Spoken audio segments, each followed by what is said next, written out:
शहीद बनाने का अमल है।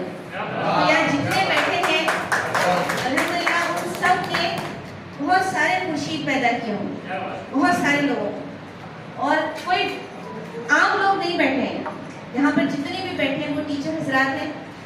और मैं ये कहना चाहूँगी कि देखिए आज जो दुनिया चल रही है, जिस तरीके का वक्त है, हमको उसके हिसाब से चेंज होना है।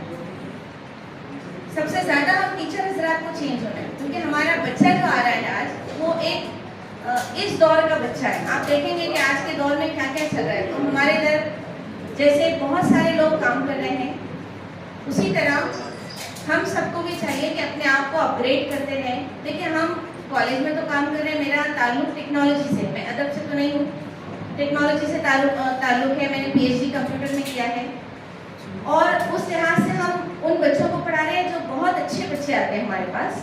उसमें से एक हमारे आमिर इदरीसी भी हैं जो साबु सिद्दीकी हैं, देख लीजिए आज कहाँ है वो।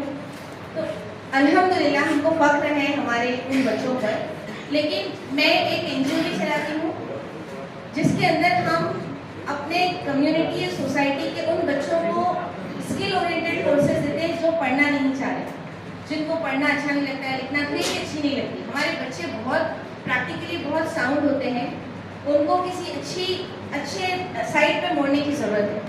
तो आप टीचर हजरात से कहूँगी कि हम टीचर से हम समझते हैं कौन सा बच्चा एकेडमिक में बहुत अच्छा है, वो आगे जा रहा है, कौन सा बच्चा ऐसा है जो एकेडमिक में नहीं है लेकिन उसके अंदर कुछ ना कुछ स्किल है जिसको हमको पॉलिश करने की ज़रूरत है। एटलीस्ट उसके अंदर की वो स्किल को उससे तारुफ कराने की ज़रूरत है। हमको उस बच्चे को ये बताना पड़ेगा, क्योंकि वो बच्चा है, उसको बताना पड़ेगा कि उसके अंदर कुछ स्किल है। हर एक के अंदर कुछ ना कुछ स्किल इनबिल्ट अल्लाह ताला देता है, और हम उसको पॉलिश करके किस तरह अपने पैरों पे खड़े हो जाएं